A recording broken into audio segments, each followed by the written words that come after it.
Majority of Calgary's move-up buyers make costly mistakes because they focus on timing instead of market positioning. But the real question isn't whether, to buy or to sell first. It's actually something completely different. Our team has helped over 3,500 families move in Calgary over the past 2 decades, and including hundreds upon hundreds of move-up buyers. And I've discovered that everything agents tell you about moving up can be a little bit backwards. One of the big hang-ups to people moving up to a larger home is where are they going to move to? So I created an AI tool that uses all of our own data, all of the neighborhood research we've done over the years, and it's called the Calgary Neighbourhood Matchmaker. If you want access to this tool, there's a link in the description where we'll give you free access to that, and it's quite impressive actually, and it can give you some really great suggestions on where you may want to move up to. So the first thing you need to understand is months of inventory. This tells you how competitive each market really is. Now, how you calculate this is you take the total number of active listings divided by the average monthly sales. This could be in a price range, this could be a neighborhood, this could be anything, but actives divided by sales. If you are less than 2.5 for that number, which means 2.5 months of inventory, technically you're in a seller's market. Anything between 2.5 and 4 is a balanced market. Anything above 4 is considered a buyer's market. So let me give you some real world examples of Calgary. So if we were to look at let's say you're selling in a price range and moving up to a larger price range. So selling between 600 to 800 and moving up maybe between 900 to 1.1. We're gonna start wide, and I'm gonna narrow this gap a little bit to help you understand a little bit of the confusion that buyers and sellers in this marketplace are feeling, even though the data doesn't completely show it. It's completely backwards, it's messed up, but I'm trying to help you understand maybe what you might be feeling in this market, okay? So months of inventory. So if you look between $600,000 to $800,000 across the whole city, right now there's 1,224 active properties and 1,597 sold over the last 30 days. Now between 900 to 1.1 million, there's only 317 actives and 398 sold over the last 3 months. So if you look at the chart, anything between 2.5, let's get a straight line there, between 2.5 and 4 months of inventory, which is probably, this is a little bit of a guess here, but right around there, okay? So anything between 2.5 and 4 months of inventory is a balanced market. Anything below that is in a seller's market. Above is a buyer's. So we broke this out into the quadrants, right? So if you looked at all of the city and these price points, 600 to 800,000 and 900 to 1.1, if you're selling 7 and you're buying at 950, this would fall into this. And so it wouldn't be too crazy, right? Because you would look at it and say, okay, let's say I'm selling in the south or the southeast, right down here and down here. You would be selling in a 1.8 months of inventory. That basically means if there's 10, let's say 20 properties on the market, it would take 1.5-ish months to sell everything. So about 4, 5, 6, let's call it 7 weeks, right? So 7 weeks, everything would turn over. And you're buying into a market that is moving 2 months of inventory. So if there's 10 homes, it would take 2 months to sell those 10 homes. So you'd have a brand new set of 10 properties to look at every 2 months. It's not too bad. Like that's actually, things are moving fairly quickly. Same in the southeast. You go from 2.1 to 2.5.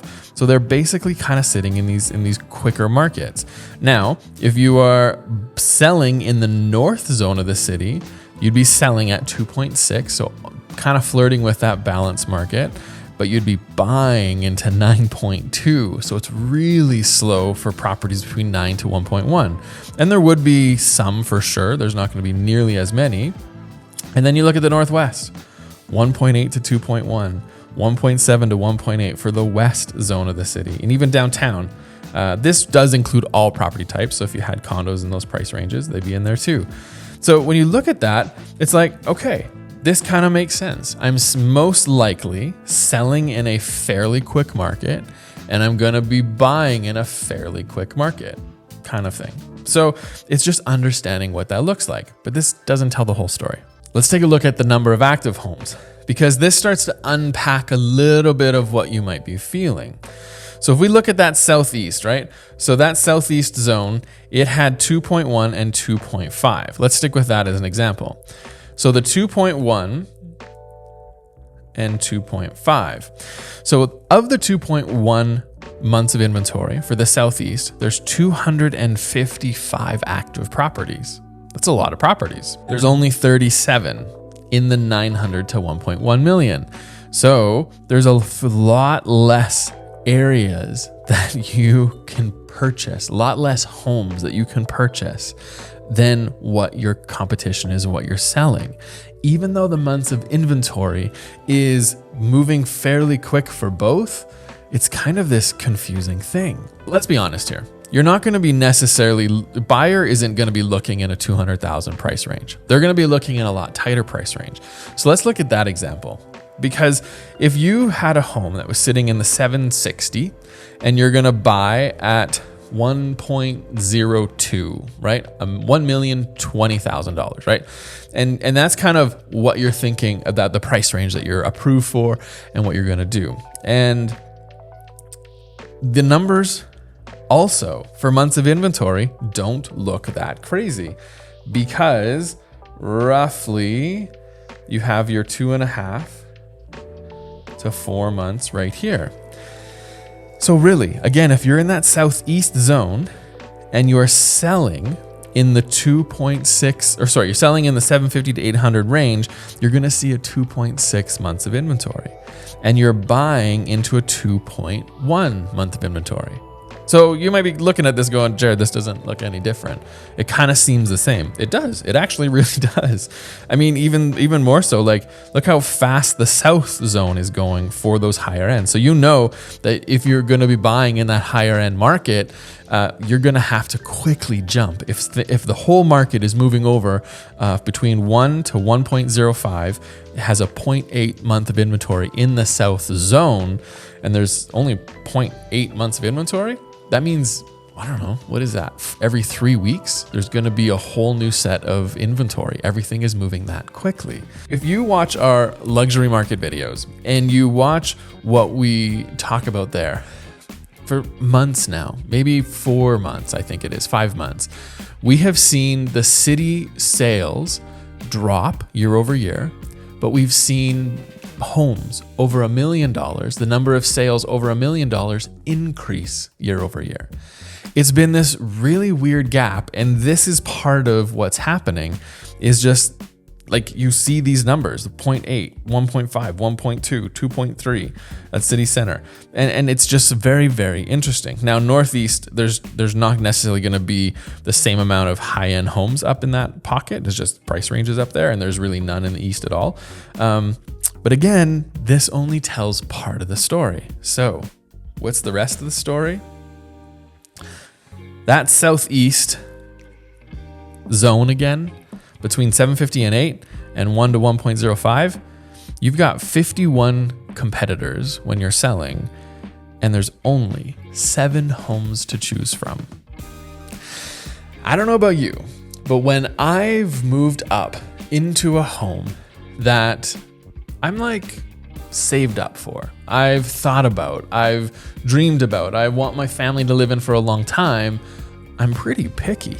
Like, I am pretty decisive, and I want to know, or I know what I want, and I want to know what I want, because I'm gonna dig into it. I'm gonna look at my current property and say what works, what doesn't work, and how do we solve these problems moving into a different property, because that's what you do. And so moving up to that larger home, there could be some ego attached to it where you're like, I want to live in this neighborhood, just because you want to live in that neighborhood and you don't really care about the house itself, but it's in that neighborhood. Or you care about the house so much, you don't care what neighborhood, you just want to be in the Southeast zone because of schools or whatever it is, or any of these areas. But if you look at the South zone, there's only 2 active properties right now. There's only 5 in the Northwest, and there's only 10 in the West. Like, there's literally not a lot of homes to choose from when you're moving up right now. And if you were to break out these different price points and do this across different price points, specifically 900 and over, between 900 to maybe 1.3, you're going to find similar results. And this is what agents are not talking about when you want to move up to a new home. There just simply isn't a lot of inventory on the market for the move up property. And the other part that is actually more frustrating is the sellers know it. The sellers know it, and they're getting multiple offers, and they're getting lack of negotiations, meaning if a home inspection comes in, and let's say you can still do conditions typically, but if a home inspection comes in and there's just not renegotiations happening for these properties, but there is for these properties, for what you're selling. So you are kind of in this weird space where last year, 2 years ago, it was completely opposite for you when you were selling. But now the whole market is shifted, but it hasn't shifted for everybody. And if you're moving up to a larger home, that is the price point and the types of homes that it has not shifted yet. I don't know if it will, it might, but when you have literally not a lot of options in a whole zone of the city, it might stay like this for a while. So just prepare yourself, prepare your finances, prepare your lenders, prepare everything about what you're doing to understand this a little bit better. Because if you're moving up, then you need a strategy. And if you want to reach out to us, talk to us, we would love to chat with you and help you build that strategy, find the right neighborhoods. And I want to get you into that Calgary Neighbourhood Matchmaking AI tool. So get into the description, and this video here, it is going to be really helpful for you as well. We'll see you over there.